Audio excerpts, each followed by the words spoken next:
Jasmine Edgar's hands were shaking when she stood up in that courtroom. A 23-year-old waitress with $847 in her bank account and 0 legal credentials, staring down a judge, a packed gallery, and the most dangerous man she'd ever met. Dae-hyun, Korean MAFIA lieutenant, facing 25 years for racketeering, had just been abandoned by his lawyer 90 minutes before trial. Everyone told her to sit down, stay invisible, survive another double shift.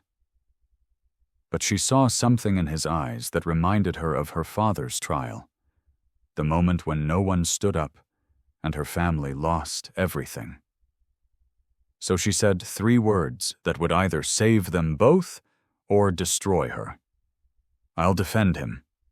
90 minutes earlier, the Lotus Garden was the kind of restaurant where a single meal cost more than Jasmine made in a week. She'd worked there for 2 years. Double shifts, smile fixed in place, invisible to everyone who mattered. Her feet ached in the black flats she'd resoled 3 times because she couldn't afford new ones. Her rent was 6 days overdue. The landlord's texts sat unanswered in her phone because she had nothing to say except, "I'm sorry." The law textbooks in her locker, stolen from the university library 7 years ago when they kicked her out, mocked her every time she opened it. Constitutional law, criminal procedure, evidence, books she'd memorized but would never get to use. But she showed up. Poured water for tech CEOs and politicians and criminals dressed as businessmen. Smiled when they didn't tip. Cleaned up after people who'd never see her as human. Because showing up was all she had left. The afternoon rush was dying down when the door opened, and the man walked in bleeding. Not obviously, not the kind of bleeding that made people scream, but Jasmine noticed the way his hand pressed against his ribs, the dark stain spreading beneath his torn suit jacket, the deliberate slowness of his steps, like every movement cost him something. His suit was expensive, custom-tailored charcoal gray with subtle pinstripes, but the left shoulder was ripped, fabric hanging where something, or someone, had grabbed him hard enough to tear through wool and silk. His face was a mask, controlled, empty. But his hands trembled when he asked for the back booth. "Water," he said in Korean accented English. His voice was tight. "Privacy, please." Jasmine led him past the main dining room to the alcove where people went when they didn't want to be seen. Politicians with mistresses, lawyers with clients. "Criminals pretending to be legitimate." She set down the water glass. His hand reached for it, and she saw blood under his fingernails. She turned to leave. That's when she heard his phone call. "No." His voice was quiet, but sharp, like something breaking. "No, that's not possible. We had agreement." Jasmine pretended to adjust napkins at the next table. 90 minutes? Dae-hyun's hand tightened around the phone, knuckles white. "The trial starts in 90 minutes and you're telling me he's gone?" Silence. Jasmine could hear her own heartbeat. "I don't care about the money. I care about not spending 25 years in prison for crimes I didn't." He stopped. Saw Jasmine. She walked away, but not far. Close enough to hear. No, I can't get another lawyer in 90 minutes. That's insane." His voice cracked. Barely, but enough. "My brother, he promised he'd handle this. He promised the lawyer would be there." Another long silence. "Then I'm alone." The words hung in the air like smoke. Alone. The word pulled Jasmine backward through time. 7 years to a different courtroom. She was 16. Her father sat at a defendant's table, accused of embezzling funds he'd never touched. The charges were manufactured. The evidence was lies. But their lawyer, the one they'd scraped together $15,000 to hire, walked out halfway through the trial. "I'm sorry," he'd said, not looking at her father. "Your account is overdrawn. I can't continue without payment." Jasmine had watched her father's face collapse. Not anger, not defiance, just resignation. The look of a man who knew the system had already decided.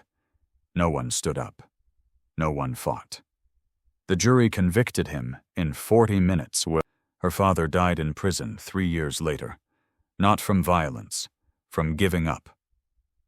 Jasmine blinked. She was back in the restaurant. The smell of truffle oil and desperation. Dae-hyun had hung up. He was pressing a white linen napkin against his ribs, pristine fabric turning red. She approached slowly. "You need a doctor." He didn't look up.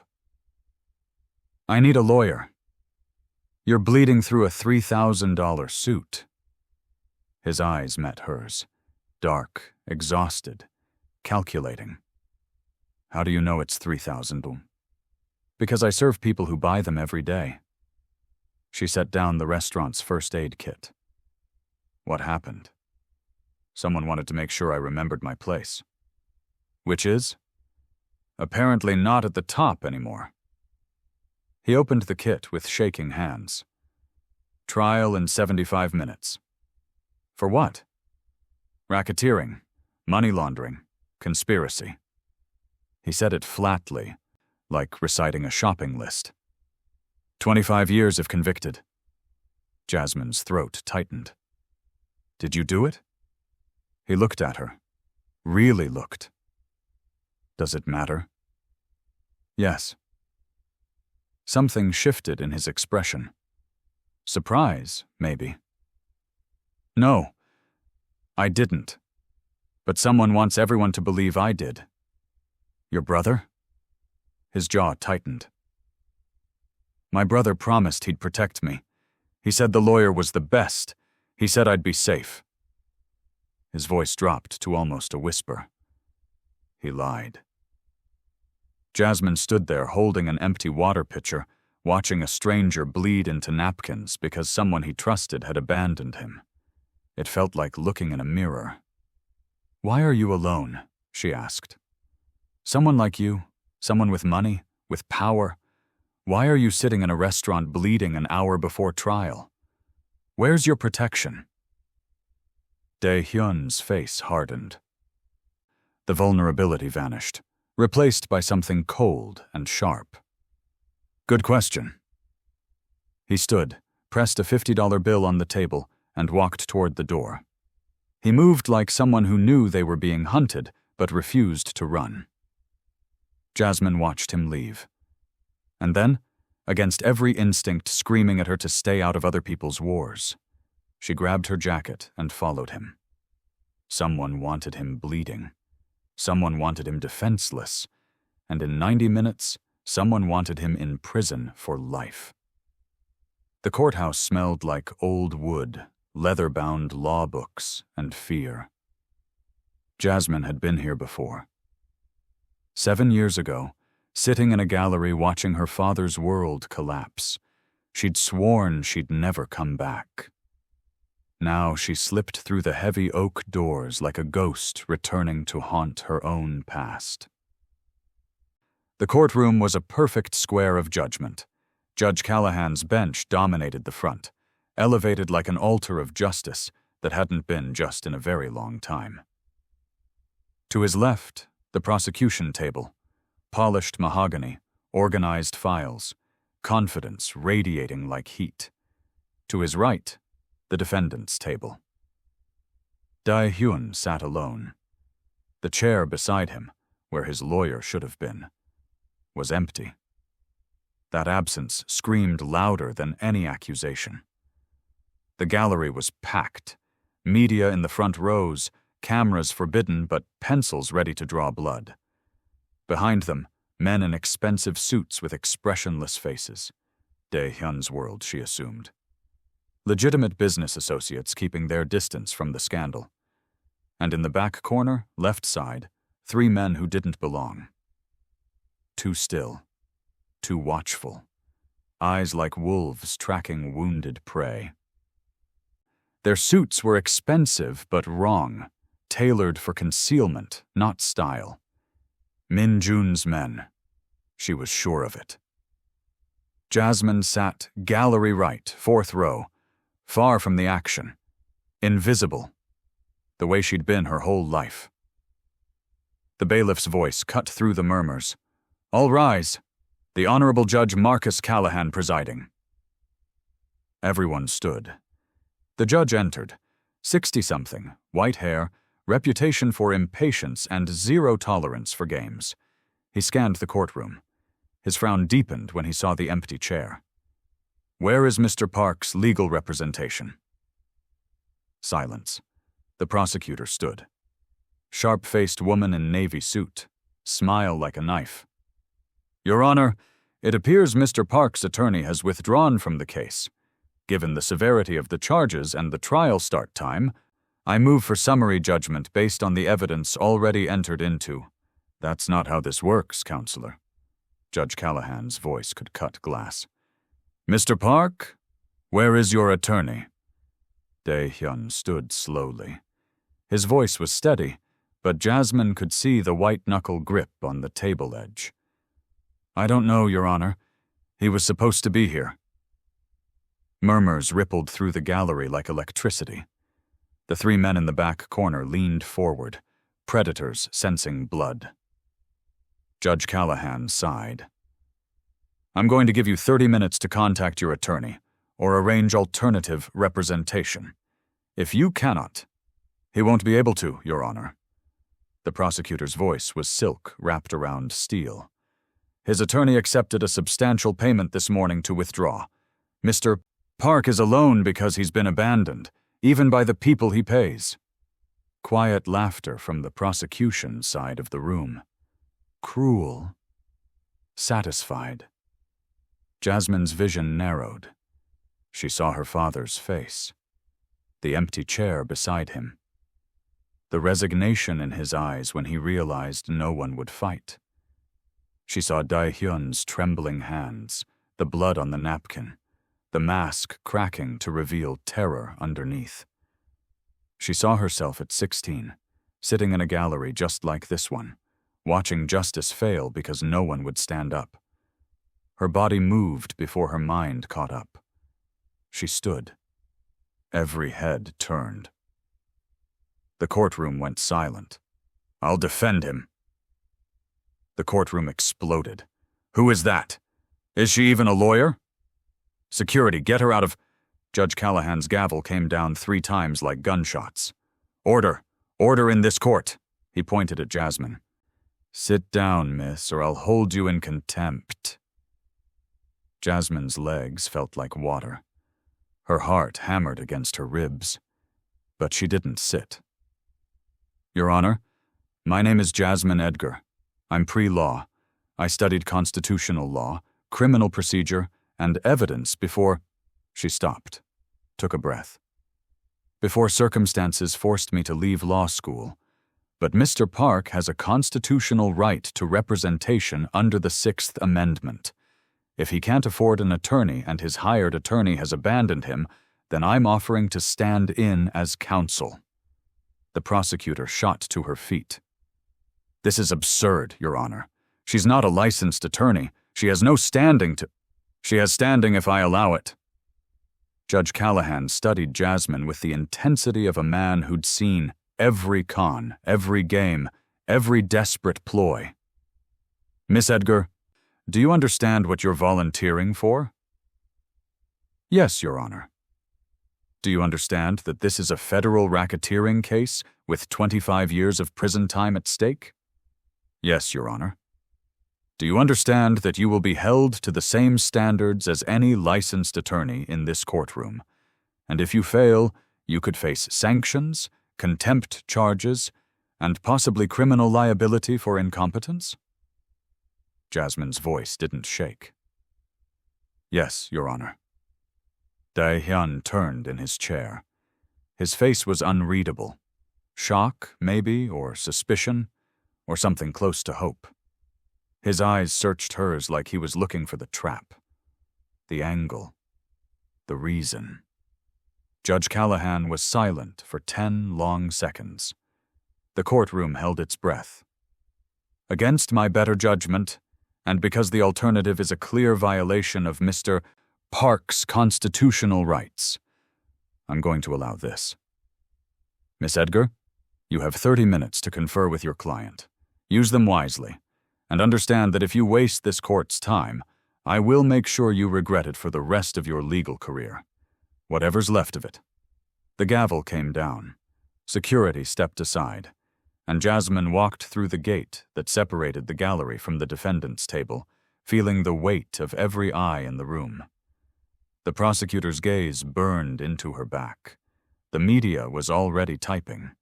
The 3 men in the back corner were on their phones, and Dae-hyun watched her approach like someone watching a miracle they didn't believe in. The holding room was 8 feet by 10 feet. Cinder block walls painted institutional beige. A metal table bolted to the floor. 2 chairs. A fluorescent light that buzzed like a dying insect. Dae-hyun sat across from Jasmine. He hadn't spoken since the bailiff locked them in. The silence stretched. Finally, "Why?" Jasmine set her bag on the table, a thrift store messenger bag held together with duct tape and hope. Inside, the stolen law textbooks, her father's old legal notes with water-stained pages and fading ink, a pen that was running out. "Because someone should have done it for my father." "Your father?" "He was convicted of embezzlement 7 years ago. False charges. His lawyer walked out mid-trial because we couldn't pay. No one stood up." Her voice was flat, emotionless. She'd told this story so many times in her head it didn't hurt anymore. It just was. He died in prison 3 years later. Not from violence, from giving up. Dae-hyun's expression softened barely, but it was there. Real. "I'm sorry." "Don't be sorry. Just tell me the truth." She pulled out a legal pad, pen poised. "Did you do what they're accusing you of?" "No." "Then who did?" "I don't know. But the evidence is manufactured. The witnesses are lying. And whoever set this up has connections deep enough to buy off my lawyer and rig a federal trial." Jasmine started writing. "Tell me everything. We have 28 minutes. Dae-hyun stared at her. "You really think you can win this?" "No." Jasmine met his eyes. "But I think I can make them fight for it. And maybe that's enough." For the first time since she'd seen him bleeding in her restaurant, Dae-hyun almost smiled. Maybe it is. She had 30 minutes to prepare a defense. He had 30 minutes to decide if he could trust her. The prosecutor had 30 minutes to destroy them both. Jasmine just crossed a line she can't uncross. In 30 minutes, she'll discover something that makes this courtroom look like the least dangerous place in her life. You need to see what happens next. Dae-hyun spread the discovery documents across the metal table, like laying out evidence of his own execution. Police reports, financial records, witness statements, surveillance photos that supposedly showed him orchestrating crimes he swore he didn't commit. They're accusing me of running a racketeering operation through legitimate businesses, restaurants, construction, shipping, money laundering through shell corporations in Seoul, Hong Kong, Singapore. Jasmine scanned the documents. Her father had taught her to read financial statements when she was 12, hoping she'd go into accounting. She'd gone into law instead and lost everything. Revenue projections look clean. Because they are clean, those businesses are legitimate. I don't need to launder money through them. Then why do they think you do? Because someone planted evidence. Bank transfers I never authorized. Contracts I never signed. Witness testimony from people I've never met. Jasmine's pen moved fast, legal training kicking in like muscle memory. Who benefits if you're convicted? Dae-hyun hesitated. His jaw worked like he was chewing glass. My younger brother, Min-jun. He's been running the legitimate side of the family business while I handled— He stopped. While you handled the illegitimate side? Yes. No apology, no justification. Just fact. So you are guilty of something? Yes, but not this. Jasmine looked up. That's going to be a problem. I know. Prosecutor Chen paced like a caged animal. Your Honor, this woman has no business in a federal courtroom. She was expelled from— She wasn't expelled. Judge Callahan didn't look up from the file. I checked. She withdrew. Chen's jaw tightened. Semantics. She has no credentials, no experience, neither does a prosecutor with your track record, but here we are. Silence. Chen's face went white. Min-jun Park watched the trial on a wall-mounted monitor. Younger than Dae-hyun, sharper suit, colder eyes. He zoomed in on Jasmine's face, phone pressed to his ear. Find everything on Jasmine Edgar. Family, debts, addresses, fears, everything. On his desk, a photo. Him and Dae-hyun as children, Dae-hyun's arm around him protectively. Min-jun picked it up. For a moment, something flickered. Regret? Guilt? Then he placed it face down. You should have let me lead, Hyung. Now I have to take it. Jasmine's eyes caught something. A date on a witness statement. This says you authorized a $2 million transfer on March 15th. I was in Hong Kong on March 15th. I have passport stamps, hotel records, security footage. Did you tell your lawyer? Yes. He said he'd handle it.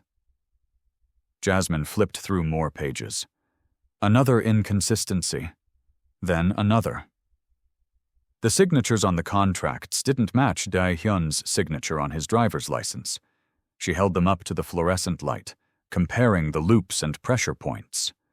The bank transfers originated from accounts he'd closed 6 months before the alleged crimes. Whoever framed him was good, but not perfect. Your prosecutor. Jasmine pulled out her father's old legal notes, yellowed paper, water-stained edges, handwriting that still made her chest ache. Lisa Chen. She was involved in my father's case. Dae-hyun leaned forward, tension radiating. How involved? She was junior counsel. She helped build the case against him, the false embezzlement case. Jasmine's hand tightened around the pen hard enough to hurt. My father tried to expose corruption in the construction company he worked for. 2 weeks later, he was arrested. 3 weeks after that, he was convicted. Chen was the one who found the smoking gun evidence. You think she planted it? I think she knows how to make innocent people look guilty, and I think she's very good at it. 3 men in dark suits stood at the security checkpoint. The guard checked IDs, waved them through. They headed toward the courtroom level. They're in the building. If she exposes anything, we eliminate the problem. Quietly. A knock on the door made Jasmine jump. The bailiff's voice. 5 minutes. Jasmine found it buried in the financial records. A single transaction that made her blood run cold. A $500,000 wire transfer from an account registered to DH Enterprises to an offshore account in the Cayman Islands. The prosecution's smoking gun. Proof of money laundering, except the transfer was dated April 3rd, and according to the bank's own records, the account was closed on March 28th. This is impossible, Jasmine said. You can't transfer money from a closed account. Unless someone reopened it. Or forged the records. Her mind raced. Who has access to your business accounts? Dae-hyun's face went dark. My brother. Min-jun has full access to all my accounts. He's the CFO. He's the one who suggested I hire that lawyer. He's the one who said everything would be fine. The door opened. The bailiff nodded. Time. Jasmine gathered the documents, hands moving on pure instinct. She'd found the thread.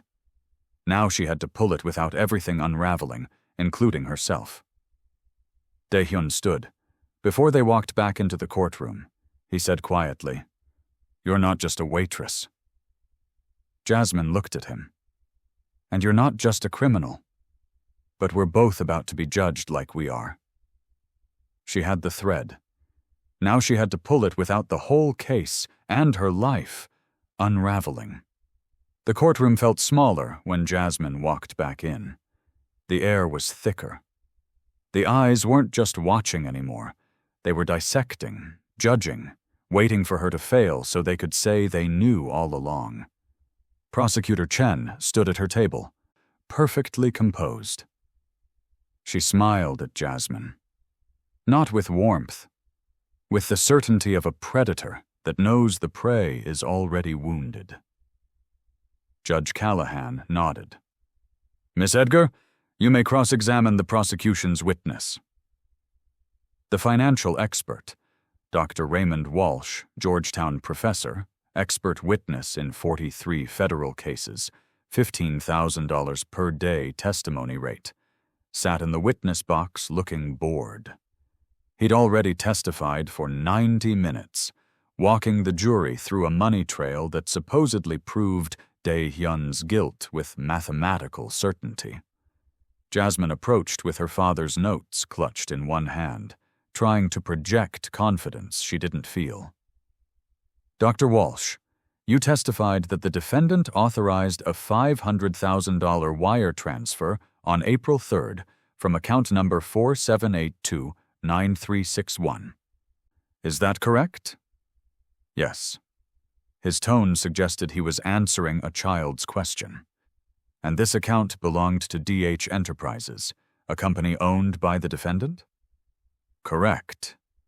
Jasmine held up a bank statement. According to Wells Fargo records, account 47829361 was closed on March 28th, 6 days before the alleged transfer. Dr. Walsh blinked. I wasn't provided that information in my materials. So either someone can transfer money from a closed account, which would revolutionize banking, or these records you based your expert testimony on were fabricated. Which is it, Doctor? Prosecutor Chen shot to her feet. Objection. Counsel is testifying, not questioning. Sustained. Judge Callahan looked at Jasmine. Rephrase. Dr. Walsh, in your expert opinion, is it possible to wire money from a closed bank account? No. It's not possible. Then these transaction records you analyzed and testified about under oath, they're either incorrect or falsified. Correct? The witness hesitated, looked at Prosecutor Chen, looked at the jury. I can only testify to the documents I was provided. If they were falsified, I wouldn't have known. Jasmine returned to the defendant's table. She didn't look at Prosecutor Chen, but she felt the woman's fury radiating like heat from a furnace. Dae-hyun's eyes met hers. Something had shifted. He was seeing her differently now, not as a waitress playing lawyer, as someone who might actually save him. Prosecutor Chen recovered fast. She always did. Your Honor, the prosecution calls Kim Jin-ho to the stand. Jasmine's head snapped up. She didn't know that name. It wasn't in the witness list. Neither, apparently, did Dae-hyun. His entire body went rigid, muscles locked like he'd been struck. A man walked through the courtroom doors. Mid-40s, expensive suit. Face Jasmine recognized from the discovery photos. Dae-hyun's business partner. The man standing next to him in photos from 20 years of friendship, weddings, funerals, celebrations. Jin-ho took the oath without looking at Dae-hyun. Not once. Prosecutor Chen's questions were surgical, precise, devastating. Yes, he'd witnessed Dae-hyun authorize illegal transactions. Yes, he'd seen Dae-hyun meet with known criminals to discuss money laundering. Yes, he believed beyond any doubt that Dae-hyun was guilty of everything the government accused him of. His testimony was a knife between the ribs. But Jasmine noticed something the jury might have missed. Jin-ho's hands were shaking, and he wouldn't make eye contact with Dae-hyun. Not once, not even when directly asked to identify him in court. He pointed instead, finger trembling. A man doesn't testify against his best friend for 20 years without his hands shaking, unless he's being forced to. Judge Callahan called a 15-minute recess. The holding room felt like a cage. Dae-hyun paced, his composure cracking like ice under pressure, that cold mask finally shattering. Jin-ho wouldn't betray me. We built the business together from nothing. We survived territory wars, federal investigations, hostile takeovers. He's family, His voice broke. He's family. Jasmine didn't respond. She was digging through Dae-hyun's phone. He'd given her the passcode during the last recess, an act of trust she hadn't expected and probably didn't deserve. Bank records. Text messages. Call logs. Financial apps. Then she found it. A wire transfer from April Skind. Not from Dae-hyun's account, from an account registered to Park Min-jun Holdings, LLC. $500,000. Sent to an offshore account in the Cayman Islands, the same account the prosecution claimed Dae-hyun had used for money laundering. The same account that was now the centerpiece of the government's case. Jasmine's blood went cold, then hot, then cold again. Dae-hyun, he stopped pacing mid-step. Your brother, the one who promised he'd handle everything, the one who hired your lawyer and said you'd be protected. She turned the phone screen toward him with hands that were surprisingly steady. His face drained of color. Literally. She watched the blood leave his cheeks like someone had opened a valve. That's Min-jun's account. And that's the transfer the prosecution is using to convict you, except it didn't come from you. It came from him. Jasmine pulled up more records, text messages between Min-jun and an unknown number. Lawyer secured, $250K. He'll walk out when I give the signal. Jin-ho will testify. I paid him enough to forget 20 years. Hyung will be convicted by Friday. The organization will be mine by Monday. Hyung, Korean for older brother. Dae-hyun stared at the screen. His breathing changed. Shallow, sharp, like someone drowning on dry land. No, he wouldn't. We're blood. I raised him after our parents died. I kept him out of the organization so he could be legitimate, successful, clean. I protected him from this life. He wouldn't. Look at the dates. April 2nd. The day after your lawyer agreed to represent you. The day before the evidence of your money laundering magically appeared in federal hands. Jasmine pulled up more messages. Financial records showing Min-jun's payments to the prosecutor's campaign fund. Photos of Min-jun meeting with Jin-ho in a hotel parking garage. The conspiracy laid out like a blueprint for fratricide. Min-jun watched the trial feed, saw Jasmine showing Dae-hyun the phone. His face remained calm, but his hand tightened around a glass of whiskey, hard enough to crack it. Find out what she knows. Find out how much she's told him, and eliminate the problem. Tonight. Dae-hyun sat down slowly, like his legs had given out, like gravity had suddenly doubled. Jasmine had seen grief before. She'd watched her father collapse in a courtroom when the guilty verdict came down.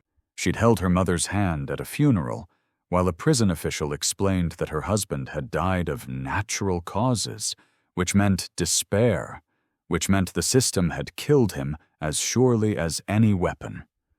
But this was different.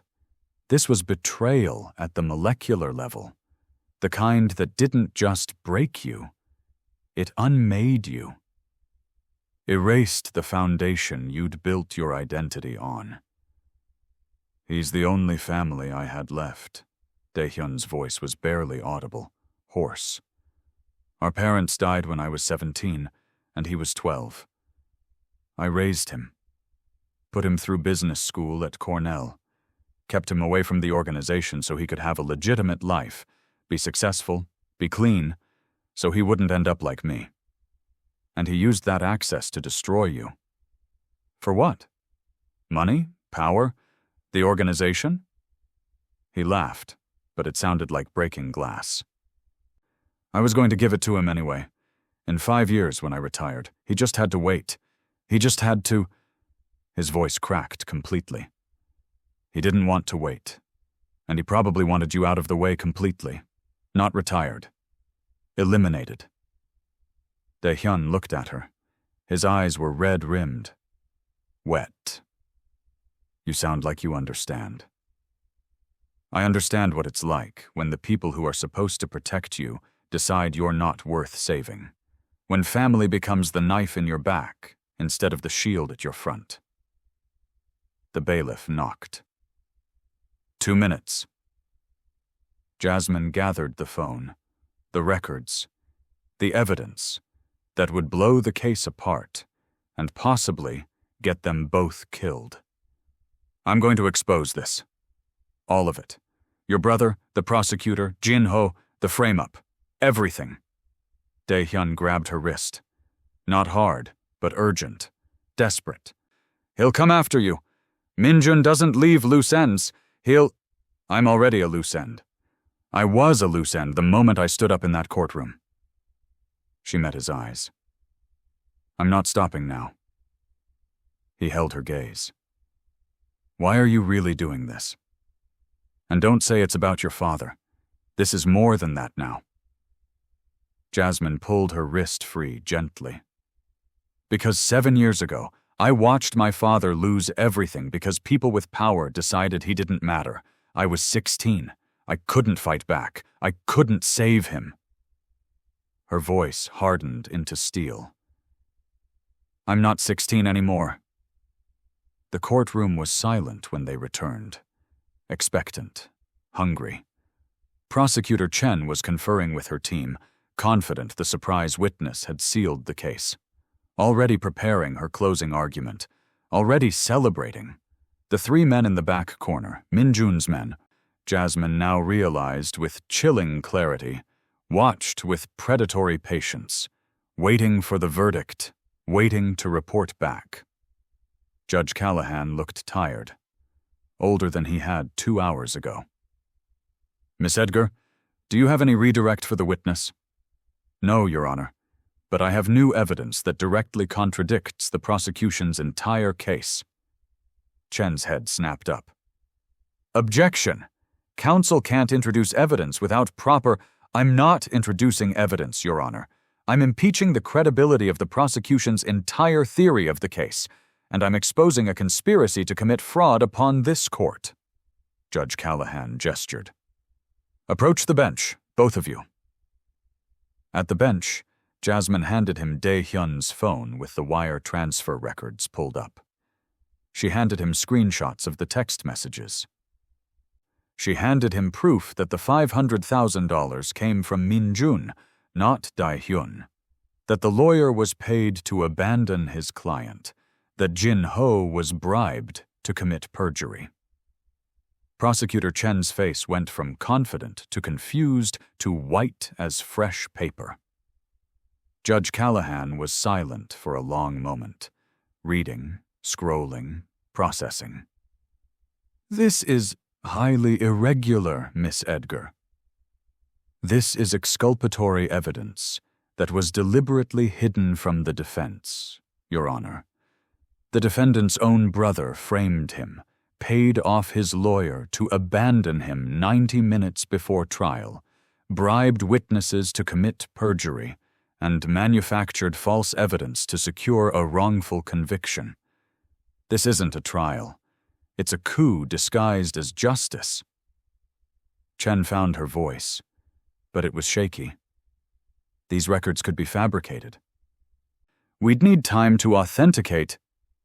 They're from the defendant's phone, which has been in continuous possession of either him or me since the trial started. Time-stamped, geotagged, authenticated by carrier metadata. Every transaction is traceable through Wells Fargo, which keeps records for 10 years. You want to authenticate them? Make a phone call. I'll wait. Judge Callahan looked at Dae-hyun. Mr. Park, is this evidence legitimate? Dae-hyun stood. His voice was hollow, broken. Yes, Your Honor. And the person referenced in these messages, Min-jun Park, is he your brother? Yes. My younger brother. The only family I have left. He paused. Had left. The judge closed his eyes briefly. When he opened them, there was something in them that might have been pity, or rage, or both. We're taking a recess, 2 hours. I need to consult with federal prosecutors about how to proceed with these allegations. Counsel, both of you, remain available. Mr. Park, you'll remain in custody. Bailiff. Jasmine turned to face the gallery before the judge could finish. The 3 men in the back were gone, already reporting to Min-jun that the plan had collapsed, that the frame-up was exposed. But Dae-hyun saw them leaving. His face changed, fear mixing with grim understanding. They're going to report back. He'll know we found everything. Jasmine's phone buzzed. Unknown number. A text message. A photo. Her apartment door. The lock broken. Torn off its hinges. Inside, her belongings scattered. Torn. Destroyed. Her father's legal notes, the originals, ripped to pieces on the floor. Below the photo, drop the case, or we drop you. Jasmine stared at the screen. Her hands didn't shake, not anymore. She'd crossed some threshold where fear transformed into fury. She looked at Dae-hyun, then at the empty seats where Min-jun's men had been sitting, then at Prosecutor Chen, who was frantically making phone calls. When she spoke, her voice carried across the silent courtroom. Your lawyer didn't abandon you. He was paid $500,000 to disappear, by your brother. The words hung in the air like a verdict of their own. Dae-hyun's face was a mask carved from stone and grief. But his eyes were breaking in real time. The gallery erupted. Media surged forward. Federal agents who'd been watching from the side suddenly appeared, moving toward the bench. And somewhere in Seoul, Min-jun was watching this moment, knowing his carefully constructed plan had just collapsed. The frame-up went deeper than a trial.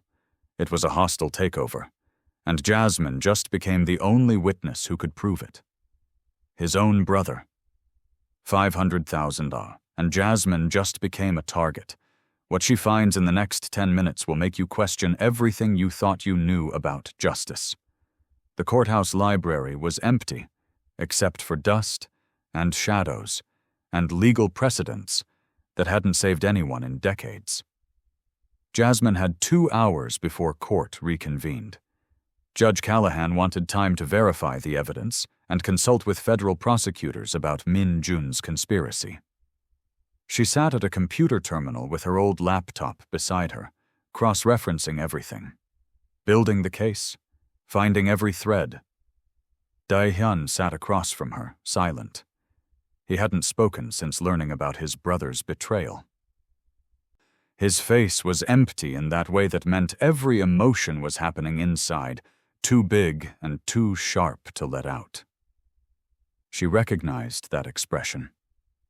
It was the same one her father had worn after the verdict. The look of someone whose world had just been revealed as a lie. She wanted to comfort him. She didn't know how. So she did what she knew. She dug deeper.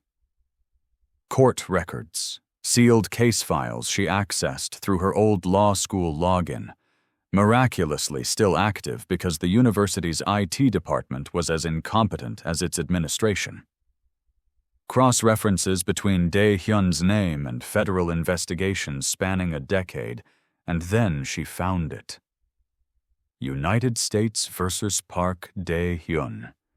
Case filed. Never prosecuted.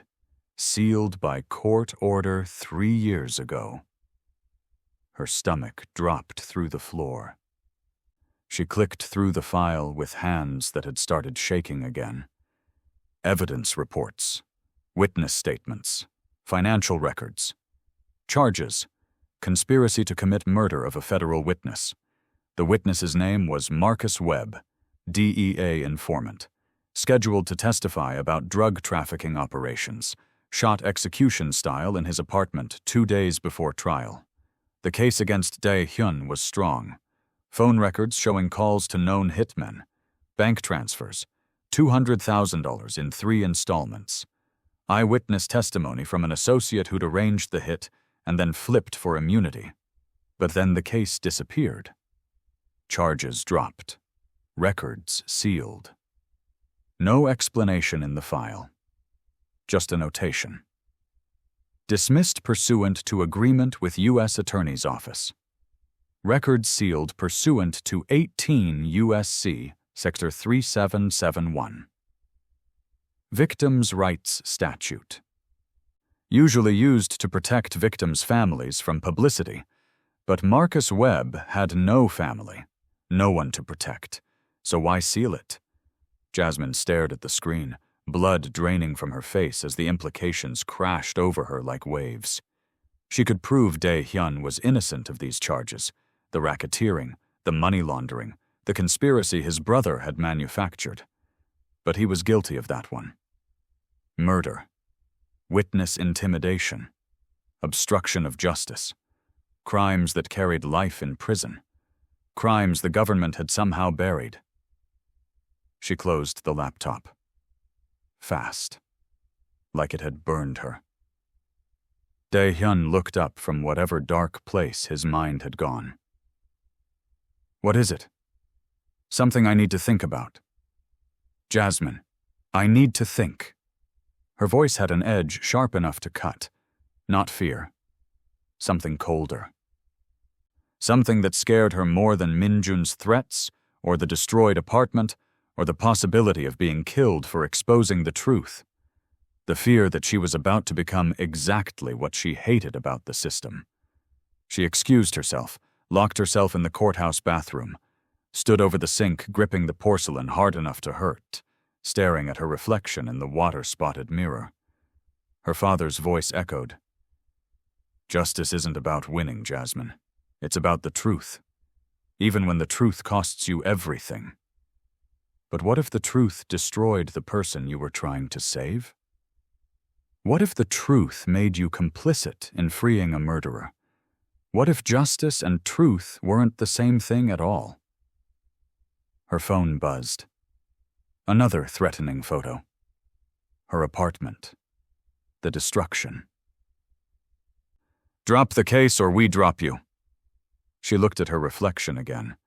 The woman staring back wasn't the waitress who'd served coffee 8 hours ago. Wasn't the girl who'd watched her father die in prison.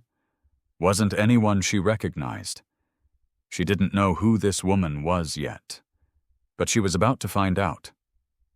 She returned to the library.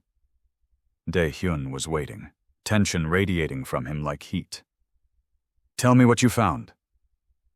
Jasmine sat down slowly, opened the laptop, turned it so he could see the screen. United States versus Park Dae-hyun. conspiracy to commit murder. She watched his face, watched the recognition dawn, watched him realize she knew. "Did you do it?" Her voice was quiet, steady. Silence stretched between them like a chasm opening. Finally, "Yes." The word landed like a stone in still water. "Why?" Dae-hyun's voice was flat, emotionless. The tone of someone confessing something they'd buried so deep they'd almost convinced themselves it wasn't real. Marcus Webb wasn't just a witness.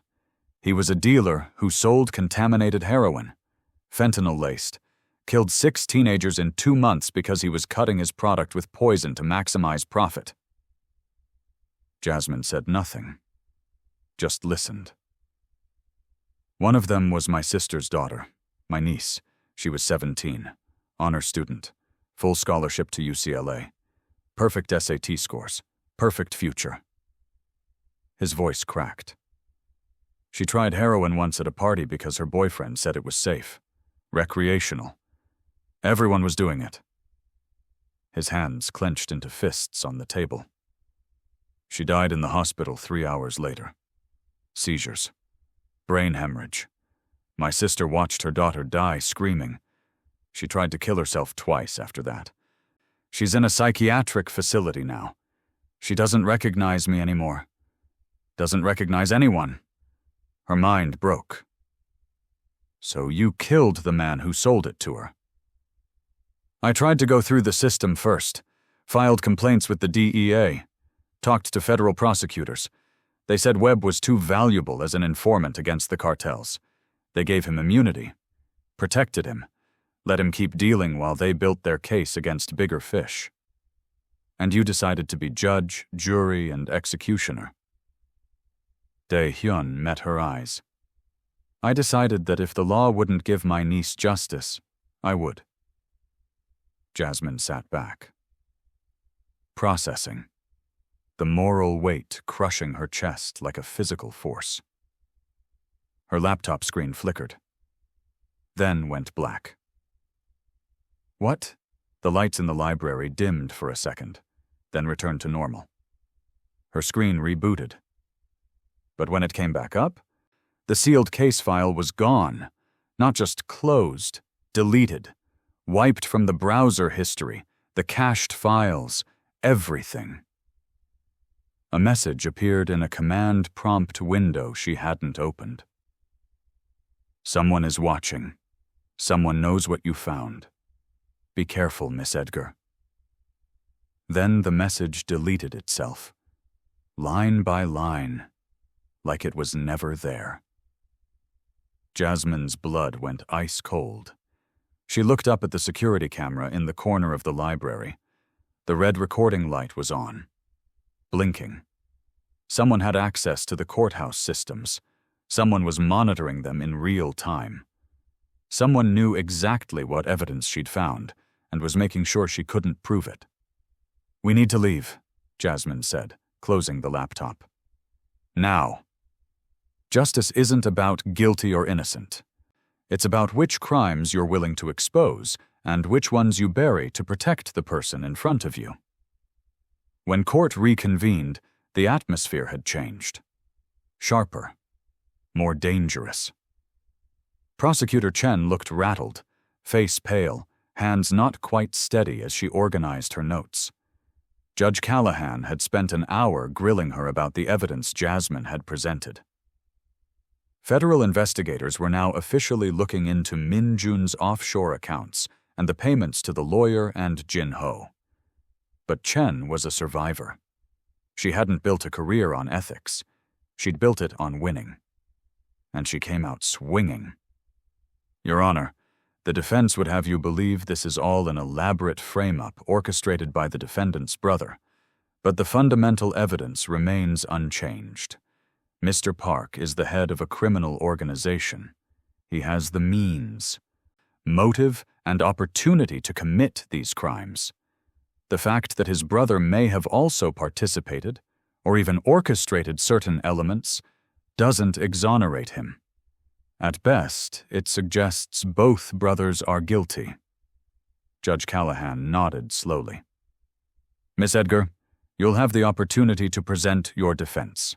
For now, Prosecutor Chen, call your next witness. The prosecution recalls Kim Jin-ho for cross-examination by the defense. Jasmine stood. Her hands were steady now. She'd made her decision. She just hadn't told anyone what it was yet. Jin-ho returned to the witness stand, looking like a man walking to his execution, more nervous than before, sweat beading on his forehead despite the courthouse air conditioning. Mr. Kim, you testified earlier that you witnessed the defendant authorize illegal transactions. Is that correct? Yes. His voice was barely audible. And you've known the defendant for 20 years? Yes. You were best man at his sister's wedding. You were godfather to his niece, the one who died of a drug overdose 3 years ago. You held her in the hospital while she seized. You spoke at her funeral. Jin-ho's jaw tightened. His eyes were wet. Yes. And yet you're sitting in this witness box, testifying against the man you've called brother for 2 decades. The man who built a business with you from nothing. The man who trusted you with everything. Jasmine's voice was soft. Deadly. Why? Silence. Mr. Kim, how much did Minjun Park pay you to lie under oath? Jin-ho's face crumbled like wet paper. I didn't. Jasmine held up a bank statement. Your account received a wire transfer of $250,000 on March 30th. The same day you agreed to testify for the prosecution, from an offshore account owned by Minjun Park. The courtroom erupted. Judge Callahan's gavel came down hard enough to crack. Jin-ho's hands were shaking violently now. He said, his voice broke. He said he'd kill my family if I didn't testify. He sent me photos of my daughter at her school, my wife at the grocery store. He said Dae-hyun was going down anyway, with or without my testimony. That I could either get paid and keep my family safe, or refuse and lose everything. No further questions, Your Honor. But Prosecutor Chen wasn't finished. She stood, and there was something desperate in her eyes now. A cornered animal. Your Honor, if I may redirect, Miss Edgar has made dramatic revelations about fabricated evidence and conspiracy. But let's not lose sight of a fundamental truth. She is not a licensed attorney. She has no formal legal training beyond a partial law school education she never completed. The words hit like slaps. She's a college dropout who works as a waitress. She's using this courtroom as a stage for her own vendetta against a legal system she blames for her father's conviction. A conviction, I might add, that was entirely legitimate and upheld on appeal. Jasmine's vision tunneled. Her hands gripped the table edge. Miss Edgar was expelled from law school for academic dishonesty, attempting to fabricate evidence in a mock trial exercise. She has no credibility, no expertise, and no business practicing law in any courtroom, let alone a federal one. That's a lie. Jasmine's voice cut through the courtroom like a knife. Judge Callahan raised a hand. Miss Edgar, you'll have a chance to— I wasn't expelled for academic dishonesty. I was blacklisted because I discovered that Professor Martin's husband, a prosecutor, was fabricating evidence in an actual case. I threatened to expose it. So they destroyed my academic career, made sure I'd never practice law, and buried me so deep I'd never surface again. She stood, faced the judge directly. Do you have proof of this accusation? Judge Callahan's voice was ice. I did. It was in my apartment, along with everything else I owned. It was destroyed approximately 3 hours ago. She held up her phone, showed the photo of her destroyed apartment. By people working for Minjun Park, to intimidate me into dropping this case. Prosecutor Chen, did you have knowledge of this incident? The judge's tone could freeze blood. Chen's face was white. No, Your Honor. I have no knowledge of— Because if you did, we're looking at witness tampering in addition to everything else. Dae-hyun stood abruptly. The sound of his chair scraping back echoed in the silent courtroom. Your Honor, may I address the court? Judge Callahan looked surprised. Mr. Park, you have the right to remain silent. Anything you say. I'm not interested in remaining silent anymore. I've been silent for 20 years while I built an empire on blood and lies. I'm done with silence. The judge hesitated, then nodded. Proceed. But be aware that— I know the risks. Dae-hyun turned to face the gallery. His voice was strong, clear, carrying to every corner of the room. Everything Prosecutor Chen just said about Miss Edgar is a lie designed to discredit the only person in this courtroom with the courage to fight for the truth. She's not here for revenge. She's not here because she's bitter about her father. She's here because she believes, actually believes, that the system should work. Even when it's broken. Even when it's corrupt. Even when every incentive says to walk away. He looked at Jasmine. She's the only honest person in this room, including me. Especially me. The gallery erupted. Judge Callahan's gavel couldn't contain it.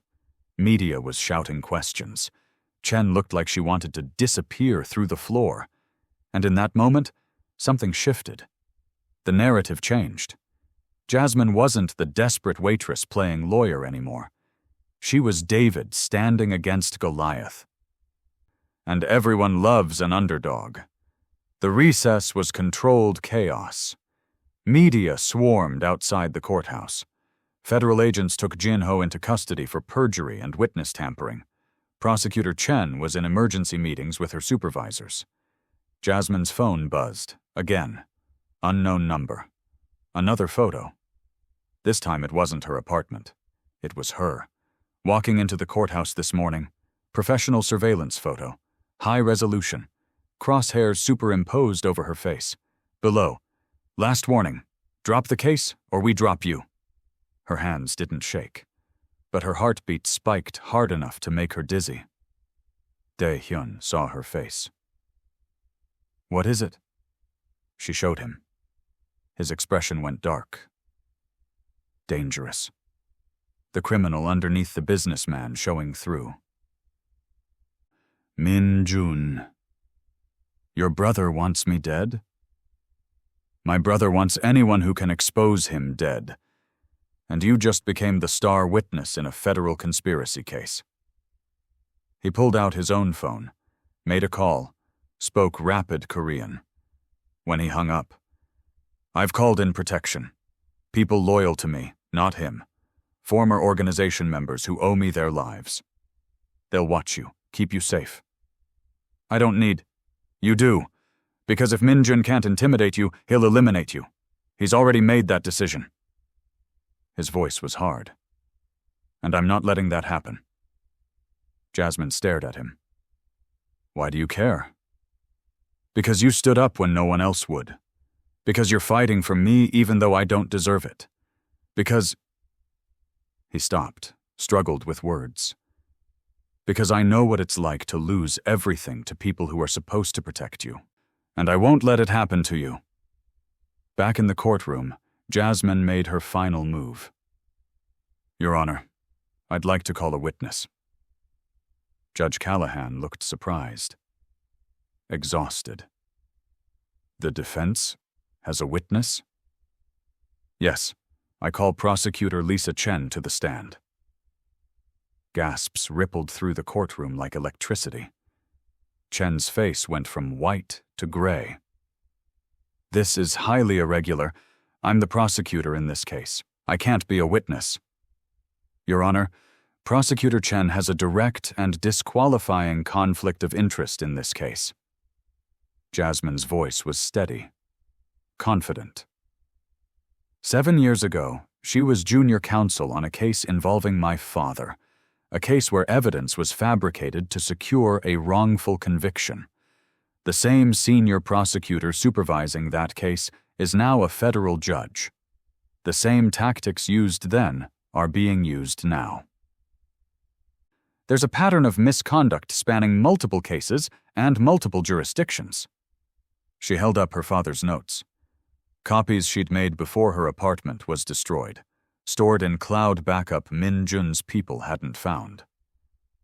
I have documentation connecting Prosecutor Chen to fabricated evidence in at least 4 separate cases over the past decade. This isn't about my client anymore, Your Honor.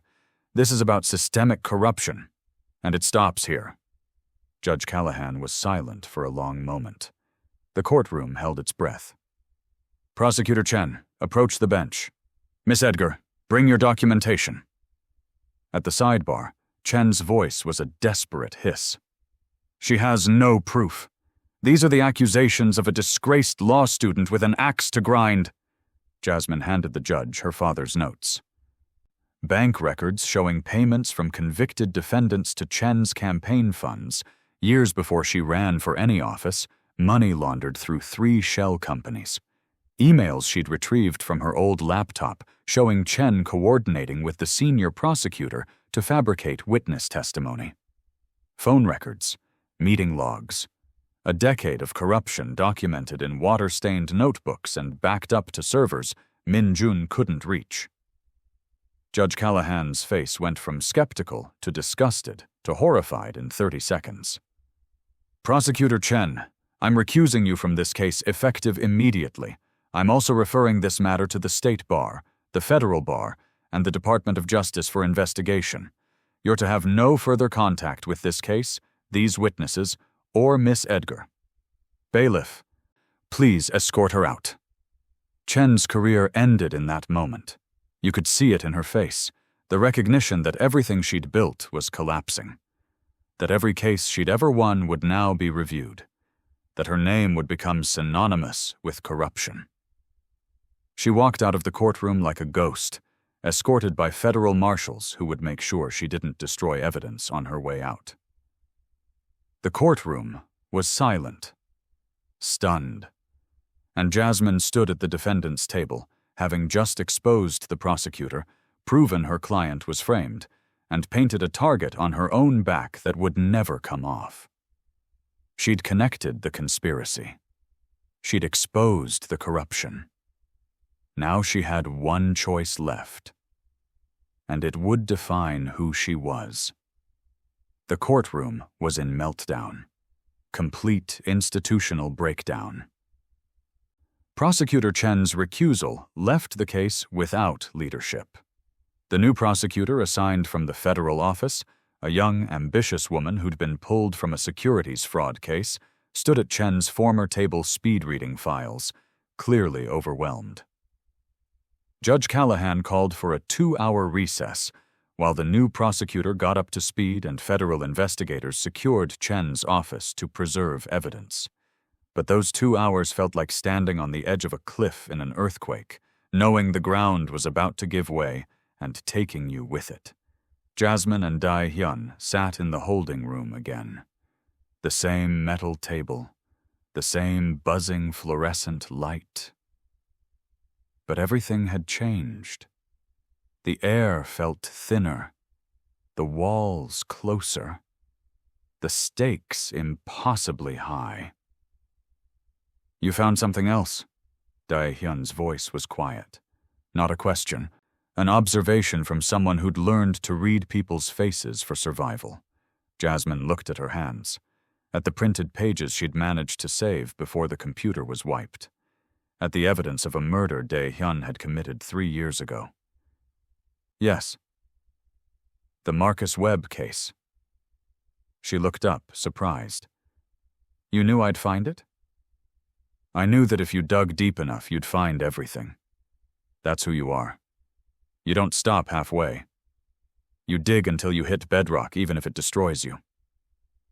He leaned back against the concrete wall. So now you have a choice. I know. You can present the evidence that proves I'm innocent of these charges. The jury will acquit me. Minjun goes to prison for conspiracy, fraud, bribery, witness tampering. The frame-up is exposed. Justice is served. You win. And you'll know you set a murderer free. Jasmine's throat tightened. You had reasons. Reasons aren't justification.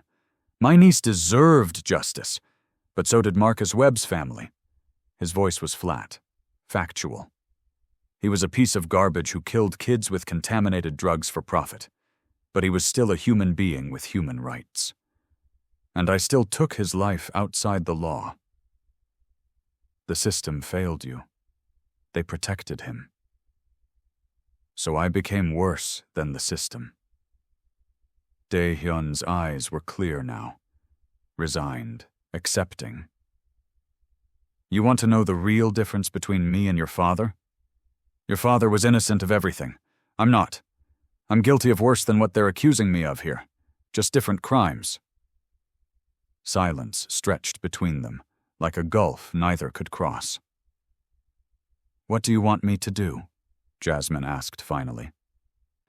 I want you to tell the truth. All of it. Even if it destroys me. Why? Because you're the first person in 20 years who's given me the choice to be better than I am. The first person who's expected more from me than just survival. He leaned forward. Tell the truth, Jasmine. Not because it'll save me. Because it'll save you. Jasmine stared at the evidence in her hands. Her father's voice echoed in her memory, as clear as if he were sitting beside her. Justice isn't about winning, Jasmine. It's about the truth. Even when the truth costs you everything. Especially then. She'd spent 7 years believing the system had stolen her father's truth. Had watched him die because no one would speak it. Had carried the weight of that silence like a stone in her chest. Now she had the power to speak a truth that would destroy the man she'd fought to save. The man who'd confessed to murder. The man who'd asked her to do what no one had done for her father. Tell the whole truth, regardless of cost. The bailiff knocked. New prosecutor is here. Court reconvenes in 5 minutes. Jasmine stood. She gathered every piece of evidence, the wire transfers proving the frame-up, the sealed case file proving the murder, her father's notes proving the corruption, the threatening messages proving the danger. All of it. Every truth. Every lie. Every complicated, messy piece of reality. Dae-hyun watched her. You've decided. Yes. Are you going to tell me what you chose? Jasmine looked at him. Really looked at him. This man who'd walked into her restaurant bleeding and desperate. Who'd been abandoned by everyone he trusted. Who'd committed a crime born from rage and grief and a system that protected predators. Who'd asked for truth instead of mercy. You'll find out when everyone else does. His face showed something that might have been pride, or peace, or both. Then I'll see you out there. The new prosecutor stood at the table, looking young and nervous, and aware that she'd just inherited a case that was national news and completely on fire. Judge Callahan returned to the bench. He looked 20 years older than he had this morning. We'll proceed with closing arguments. The prosecution will— Your Honor. Jasmine stood. Every eye in the courtroom turned to her. Before closing arguments, the defense has additional evidence that's material to the case. Evidence that affects both the current charges and the broader question of justice in this courtroom. The new prosecutor looked panicked. Your Honor, I haven't been briefed on any new evidence. Neither have I, Miss Edgar. Judge Callahan's voice had a warning edge. What evidence are you referring to? Evidence regarding the defendant's guilt, Your Honor. Complete and total guilt. The courtroom went silent, confused. Dae-hyun's face remained impassive. "I'm not sure I understand," the judge said slowly. "You will, Your Honor. May I approach?" He gestured. Jasmine walked to the bench, placed the sealed case file in front of him. United States vs. Park Dae-hyun. Conspiracy to commit murder of federal witness Marcus Webb. The judge opened it. Read. His face changed. "Miss Edgar, what exactly are you doing?" "I'm telling the truth, Your Honor. All of it." Jasmine turned to face the courtroom. The gallery, the jury, the media. Dae-hyun. "Your Honor, members of the jury, I have evidence that proves Dae-hyun Park is innocent of every charge in this courtroom." The new prosecutor started to stand, smirking slightly. An easy win handed to her. "But I also have evidence of a crime he did commit, a crime that was filed, investigated, and then buried through corruption. A crime that should have sent him to prison 3 years ago." The smirk vanished. The courtroom went from confused to riveted. Judge Callahan leaned forward. "Miss Edgar, what exactly are you saying?" Jasmine placed the sealed file on the evidence table where everyone could see it. "You want the truth, Your Honor?" She turned to look at Dae-hyun. His face was stone, but his eyes understood. Approved, thanked her. She turned back to the judge, to the jury, to everyone. "He's innocent of racketeering. He's innocent of money laundering. He's innocent of conspiracy. He's innocent of every single crime his brother framed him for in this courtroom." Her voice didn't waver, didn't shake, was clear as a bell. "But I have evidence he killed a federal witness 3 years ago. And the prosecutor who buried that case? Lisa Chen, the same prosecutor who just got removed from this case for corruption." The courtroom exploded. Not gasps, roars, chaos. Complete institutional breakdown. Judge Callahan's gavel was useless against the storm. Media rushed the doors. The 3 federal agents in the back were already on their phones. The jury looked at each other in confusion and horror and something close to betrayal, like they'd been tricked into judging the wrong crime. The new prosecutor sat, frozen, unsure if she'd just won or lost, or if the entire case had just transformed into something completely different. And Dae-hyun sat perfectly still, hands folded on the table, face unreadable. But Jasmine saw it. The smallest nod, almost imperceptible. "Thank you." Jasmine's screen. United States vs. Park Dae-hyun. Conspiracy to commit murder of federal witness Marcus Webb. Evidence reports. $200,000 payment traced to Dae-hyun's accounts. Execution-style shooting. Witness scheduled to testify about drug trafficking. Her face.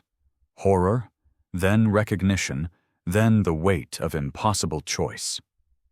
Holding room. 2 hours earlier. "Did you order it?" "Yes." "Why?" "Marcus Webb sold contaminated heroin to my niece. She died at 17. The DEA gave him immunity to use as an informant, protected him while he kept dealing. The law chose his value over her life. Deciding. The moment of choice, truth over tactics, justice over victory. She's about to say something that could destroy them both. The next 3 minutes will decide everything. Watch until the end. Because this isn't the verdict you're expecting." Judge Callahan finally restored order through sheer force of will and threats of clearing the courtroom. "Miss Edgar, do you understand you may have just incriminated your own client in a separate federal crime?" "I understand I just told the truth, Your Honor. What the system does with it is up to you. But justice shouldn't depend on which crimes we choose to prosecute based on convenience or corruption. The judge opened his mouth to respond. The courtroom doors opened. A man walked in. Expensive suit. Gray at the temples. Carrying a briefcase. Face drawn with exhaustion, and something that might have been relief. Jasmine recognized him from the discovery photos. Robert Chen, Dae-hyun's original lawyer, the one who'd abandoned him 90 minutes before trial. Your Honor, my name is Robert Chen. I was Mr. Park's original attorney. I have testimony relevant to both the current case and the sealed case Miss Edgar just referenced. Testimony I should have given 3 years ago. Judge Callahan looked ready to throw his gavel at someone. Mr. Chen, this is highly irregular. I have evidence that Min-jun Park not only framed his brother for racketeering, but also manipulated the Marcus Webb case as insurance. He paid me $250,000 to abandon the racketeering defense. But he also threatened to reopen the Webb case and ensure Dae-hyun was convicted of murder if I didn't comply. He placed a recording device on the evidence table. I have recordings of Min-jun admitting to all of it. The frame-up, the bribery, the threats, the conspiracy with Prosecutor Chen to bury the Webb case 3 years ago in exchange for $400,000 in campaign contributions, and his plan to reopen it if the racketeering frame-up failed. The courtroom descended into chaos again. I also have evidence that Marcus Webb's death, while tragic, wasn't as clear-cut as the original investigation suggested. Webb was killed by a rival dealer, not Dae-hyun's people. The evidence was manipulated to implicate Dae-hyun, because Chen and Min-jun saw an opportunity to gain leverage over him. Dae-hyun's head snapped up. What? You paid for the hit, Dae-hyun. The $200,000.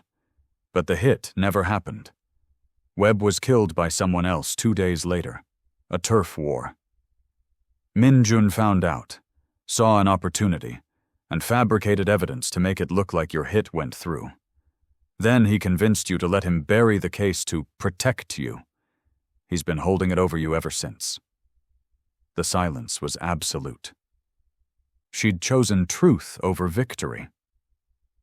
Now the verdict would decide if honesty was enough, or if the system would punish her for it. It took the jury 45 minutes to deliberate. The fastest verdict in federal court history for a case this complex. When they returned, the forewoman stood. A black woman in her 50s who'd watched the entire trial with the expression of someone who'd seen too much injustice to be shocked anymore. Her voice was clear and strong. On the charge of racketeering, not guilty. On the charge of money laundering, not guilty. On the charge of conspiracy, not guilty. Dae-hyun closed his eyes. Relief mixed with something heavier. Grief, maybe. Or recognition that this wasn't really freedom, because everyone in that courtroom knew what came next. Judge Callahan addressed him directly. Mr. Park, while you've been acquitted of the charges in this case, new evidence has come to light regarding the Marcus Webb matter. However, given Mr. Chen's testimony and the evidence of prosecutorial misconduct in that case, I'm ordering a full investigation before any new charges are filed. He paused. You're free to go. For now, but I suggest you remain available. 2 federal marshals approached anyway. Mr. Park, we need you to come with us for questioning regarding the Webb case and your brother's conspiracy. Dae-hyun stood.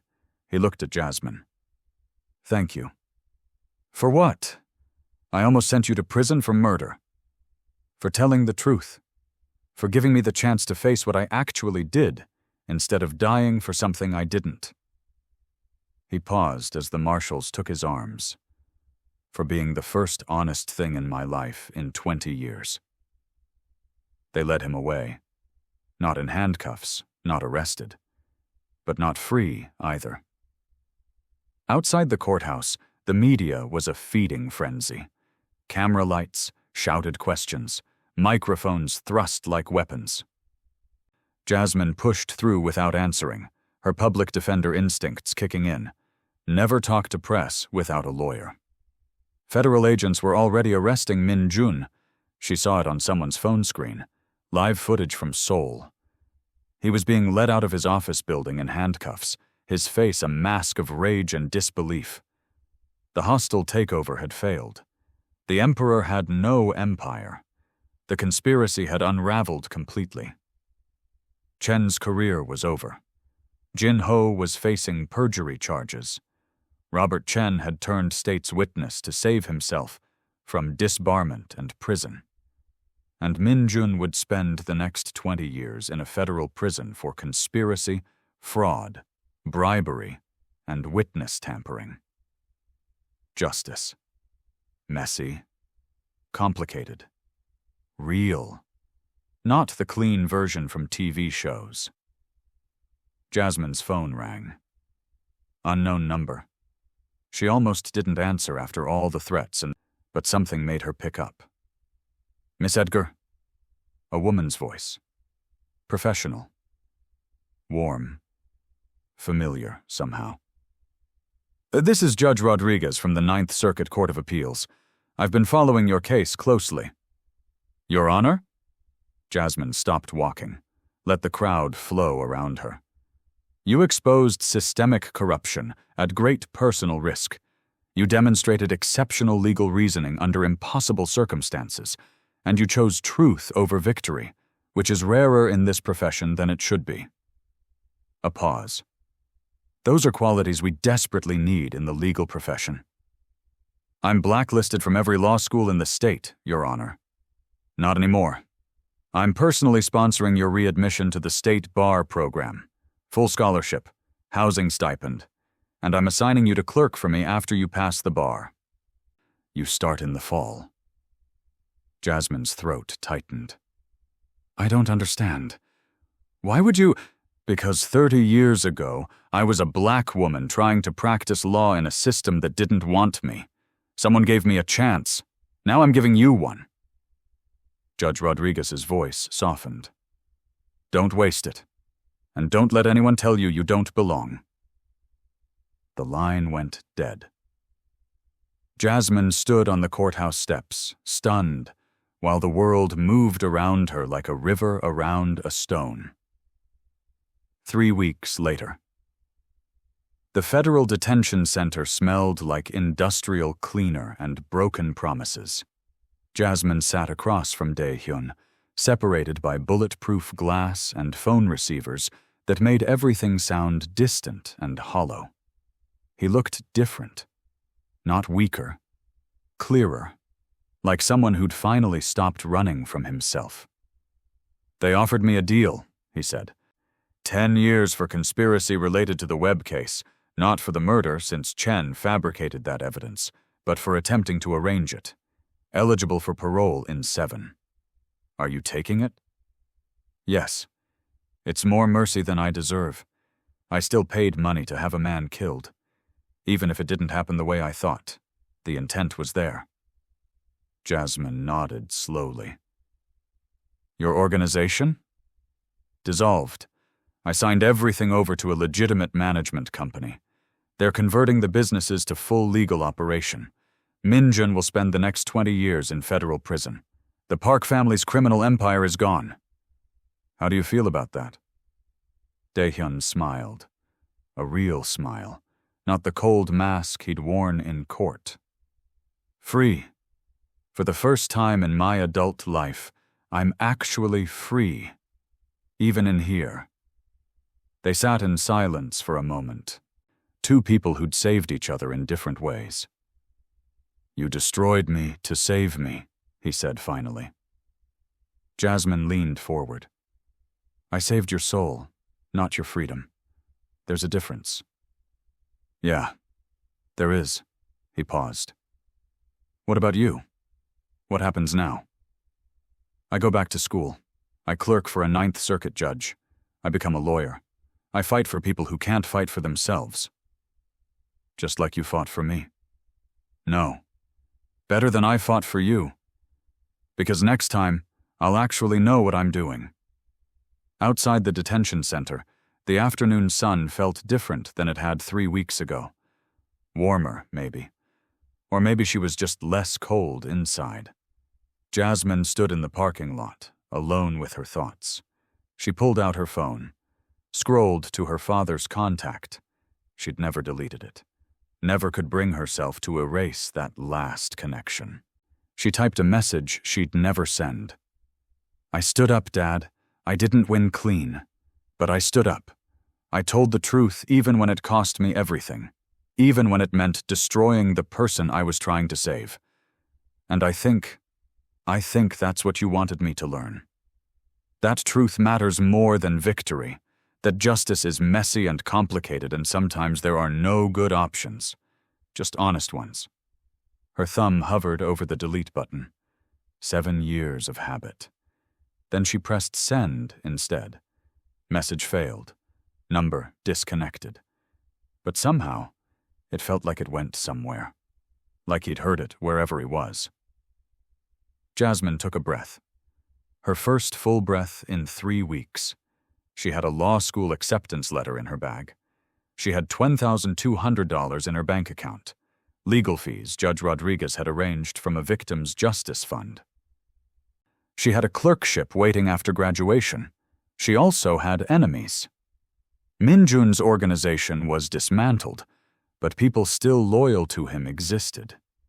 People who blamed her for destroying their empire. Her apartment was still destroyed. She was living in a youth hostel until she found something affordable. But she also had something she hadn't had since she was 16. Purpose. Real purpose. Not anger masquerading as purpose, but actual direction. Her phone buzzed. Unknown number. Her heart jumped. The threats hadn't stopped completely. But this message was different. 4 words. We're watching. Stay safe. She looked up at the detention center security cameras. Then at the parking lot cameras. Then at the black SUV parked 3 spaces away with tinted windows. Somewhere, Dae-hyun's former protection team was keeping her alive. People loyal to the man, not the organization. People who'd decided that protecting her was their last act of loyalty to the boss who'd freed them by dismantling his empire. The man she'd saved had become the most dangerous person in her world, or her only protection from the forces she'd exposed. Maybe both. Probably both. Jasmine pocketed the phone and walked toward the bus stop. She didn't have a car, couldn't afford one. But she had a law degree waiting. She had a future. And she had a smile on her face. For the first time in 7 years, Jasmine Edgar smiled like she meant it. Justice isn't clean. Loyalty isn't simple. And the man she saved just became the most dangerous person in her life, or her only protection from the forces she exposed. Standing up when everyone says sit down doesn't guarantee you'll win. It guarantees you'll know who you are when it matters most. If this story moved you, share it with someone who needs to hear that courage doesn't wait for permission. And stay tuned, because Jasmine's fight is just beginning.